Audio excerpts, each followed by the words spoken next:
Hi friend, good evening. बहुत important topic पे discuss कर रहा हूँ। अगर ये टॉपिक के बिना आप लाइफ गुजार रहे हो, ज़िंदगी है आपकी, तो आपका जीना ही बेकार है, कह सकते हैं। इस टॉपिक का नाम है आर्थिक आज़ादी। अब जैसा टॉपिक है, समझ गए हो कि आर्थिक आज़ादी क्या होती है। आर्थिक आज़ादी होती है कि आप इतना पैसा कमा लो, आपके पैसे सोर्स ऑफ इनकम इतनी हो कि आपको ये चिंता न रहे कि आप कौन सा खेल पसंद है वो सपने पूरे करें, है ना। आप अपने सपने पूरे कर पाएँ। आपको कहाँ घर बनाना पसंद है, समंदर के आसपास, पहाड़ों में, वादियों में, पेड़ पौधों के बीच। तो ये आदमी के कुछ ऐसे सपने होते हैं। कार कौन सी पसंद है उसको, है ना। कहाँ घूमना पसंद है, और जैसे मैंने बताया कौन सा खेल पसंद है, किस खेल में टाइम देना चाहता है।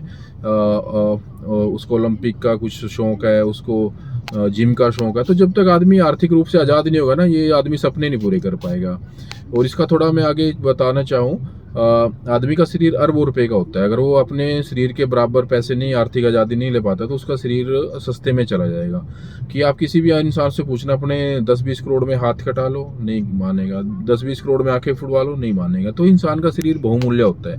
लेकिन भारत जैसे धार्मिक कट्टर देश में क्या होता है कि इंसान अपनी ज़िंदगी वैसे ही बर्बाद कर देता है, और अपने शरीर के बराबर कमा नहीं पाता, क्योंकि यहाँ पे धार्मिक कट्टरता ज़्यादा बड़ी है रेदर देन की इंसान के सपने। कोई नहीं पूछता है भारत में यहाँ पे कि आपके सपने क्या है। तो इसको आप, अगर आप आर्थिक आज़ादी चाहते हैं, तो इसको कैसे हासिल कर सकते हैं। तो उसका मेरा एक तरीका है कि दुनिया की जितने भी विकसित देश के लोग हैं, वो सब एक ही चीज़ के लिए जीते हैं। उन सब का एक खर्चा नहीं होता, मेन वो होता है शादी का खर्चा। जबकि हम भारत के लोगों का, जितने भी धर्म है, हिंदू मुस्लिम सिख, सब शादी के लिए पैसे इकट्ठे करते रहते हैं। तो अगर हम ये हमारी शादी का खर्चा हमारे पीछे ना एक जानवर वाली पूछड़ हो जाती है कि आप शादी कर रहे हो, ये भी नहीं देखते कि लड़की पसंद है नहीं है, लड़का पसंद है नहीं है। लेकिन आपको जो लड़की आपके घर में आएगी, उसको 10 बर्तन की जगह आप दहेज में 400 बर्तन लेंगे। मतलब इसको शादी का खर्चा कह लो या दहेज प्रथा कह लो। दूसरी बात है, आपको पत्नी के साथ एक डबल बेड पे सोना है, 10,000 15,000 का बनवा लो। लेकिन आप क्या करते हो, कुर्सी में सोफ़ा, जब तक वो नहीं लोगे दहेज में फालतू की चीज़ें, तब तक आप अपनी शादी को शादी नहीं मानते। हाँ, जब तक एक आपके घर में पत्नी आती है, 1,000 रुपये के बर्तन बहुत है उसके लिए, कितने बर्तन यूज करेगी। लेकिन आप क्या करते हो, पेटियां भर भर के 400-500 बर्तन दहेज में लेते हो। तो जब तक हम ये शादी का पैसा जोड़ना बंद नहीं करते, ये फालतू के खर्चे बंद नहीं करते, तब तक हम आर्थिक आज़ादी नहीं हासिल कर सकते। और क्योंकि यहाँ पे, क्योंकि भारत जातिगत लोगों का समूह है, तो यहाँ पे हर जाति की कमाई भी एक जैसी नहीं है। कुछ जातियाँ सीजनल उनकी कमाई होती है, किसान को भी 6-6 महीने में पैदावार आती है। लेकिन जो मेरा मानना है कि इन जातियों का जो ढांचा जिन्होंने बनाया है, हमारे पंडित ब्राह्मण, वो सिर्फ इस दहेज को, इस शादी के खर्चे को, कुरीति को सहन कर सकते हैं, क्योंकि उन्होंने हर जाति को फिजिकल वर्क दिया, और अनपढ़ता वाले काम दिए। क्योंकि कोई तो मरने पे संस्कार का जाती है, संस्कार करती है, कोई कपड़े धोती है, कोई बाल काटती है, कोई मकान बनाती है, कोई बर्तन बनाती है, कोई नाव चलाती है, कोई सफाई करती है, कोई जूते बनाती है। तो ये सब जातियाँ जो है, ये सारी इनका जो पुश्तैनी धंधा है वो अनपढ़ता पे बेस है।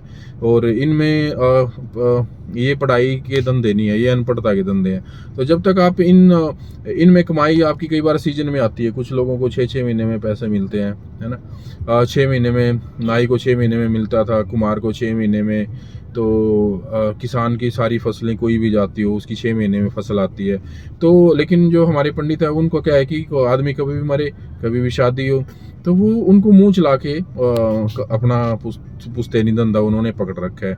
तो उनका काम रोजगार रुकता नहीं है, क्योंकि आदमी कभी भी मर सकता है, किसी भी जाति में मर सकता है। शादी सीजन आते हैं, तो वो 1,000 बर्तन दे, वो सोफ़ा कुर्सी मेज कार दहेज में दे। लेकिन उसका देखा देखी जो लोग अपने आप को गरीब जाति बोलते हैं, पिछड़े बोलते हैं, वो लोग भी दहेज कुरीति या ये अगर सहन करते हैं, तो वो आर्थिक रूप से आज़ाद नहीं हो पाएंगे। वो अपने खेलों के सपने नहीं पूरे कर पाएंगे। आपके शरीर में कितना क्या आपका कैपेसिटी कितनी है, कितना एक्सप्लोर कर सकते हो, वो नहीं कर पाओगे। आप ऐसे ही नौकरी के लिए 20,000 की नौकरी से शुरू करोगे करियर, और 40-50 हज़ार लाख रुपए भी जाके रुक जाओगे।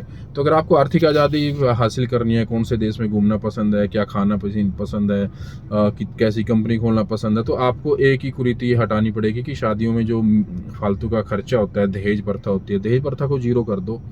आप बच्चों की पढ़ाई में पैसा खर्च करो जितना होता है, लेकिन पैसे शादी के लिए पैसे मत जोड़ो। जो भी पैसा आप कमाते हो उसको जोड़ के आप अपने काम में लगाओ। बनिया ने भी तो 50-60-70 साल में अरबोपति बन गया है ना। अभी बनिया जाति बिजनेस में लगी है, तो ये भी तो कभी 1-2 रुपये से इन्होंने काम शुरू किया था। आज क्या है कि अरबोपति है बनिए, जो बनिया जाती है। दूसरी मैं बात करूं, जितने भी विकसित देश हैं वो सारे बिजनेस की वजह से, सुजुकी जो गुड़गांव का बेस है वो भी तो बिजनेस ही है। आज सारी मोबाइल कंपनियां कोई भारत की नहीं है, सारे बिजनेस ही तो है। तो जब तक हम शादी के लिए पैसा जोड़ते रहेंगे, ना कि काम के बारे में, बिजनेस के बारे में नहीं सोचेंगे। कहने का मतलब है 10 लाख रुपए शादी में खर्च करने की बजाय लाख रुपए में शादी कर लो। जो 9 लाख बचे उसको लड़का लड़की को हाथ में रख दो। अब लाख रुपए में शादी कैसे हो, आप 70-80 हज़ार पार्टी में खर्च कर लो, बारात एक कार में ले आओ, 8-10 हज़ार में किराए पे आ जाती है, एक 4-5 हज़ार का डीजे होगी लाख में। 9 लाख बचता है, उसका आधा भी पैसा लड़का लड़की के हाथ में रखो तो एक रोजगार 2 रोजगार शुरू हो सकते हैं, लड़की के भी हो सकते हैं, 4-5 लाख कम नहीं होते। तो जब हम ये मुहिम चलेंगे तो देश का ताकत मिलेगी, रोजगार को बढ़ावा मिलेगा और हमारे रुपए की वैल्यू डॉलर के आगे बढ़ेगी और हम भी चाइना की तरह, जापान की तरह आगे तरक्की करने लग जाएंगे। तो मेरे इस विचार को अच्छे से फोकस करना, और इसको जो ये थॉट्स हैं इसको अम्बेडकरवाद भी कह सकते हैं, बौद्धिस्ट भी कह सकते हैं, क्योंकि जो बौद्धिस्ट कंट्री है वो दहेज नहीं देती। बौद्धिस्ट इंसान कभी दहेज नहीं देता। बौद्धिस्ट इंसान कभी धार्मिक कुरीतियों में नहीं फंसता कि लाखों साल पहले कौन देवता हुआ, वो आज के लिए जीता है। उसका एक रूल होता है बौद्धिस्ट इंसान का कि आंखों देखी पे विश्वास करता है। तो जब तक वो अपनी आंखों से किसी चीज़ को तर्क पे कसौटी भी नहीं रखता तब तक उसको मानते नहीं है। पहले जानो फिर मानो, कहने का मतलब ये है। तो बौद्धिस्ट लोग बड़े ही तार्किक होते हैं इस मामले में। वो जब तक आप इस फिलोसफी पे बौद्धिस्ट की तरफ नहीं चलोगे, आप अपना पैसा कभी पटाखे फोड़ रहे हो, कभी शादियों में, कभी होली पे फालतू लकड़ियां जला रहे हो रंग, तो ये कुरीतियां जब तक आप रहोगे आप आर्थिक रूप से आज़ाद नहीं हो पाओगे। जैसे आप पढ़ाई के हिसाब से चलोगे, जो स्कूलों में पढ़ाया जाता है, पृथ्वी क्या होती है, पानी कैसे बनता है, ऑक्सीजन क्या होती है, ये सारी चीज़ें साइंस में आती हैं। इनके हिसाब से पढ़ो, ज़िंदगी जियो, आर्थिक रूप से मजबूत हो जाएगी। Thank you.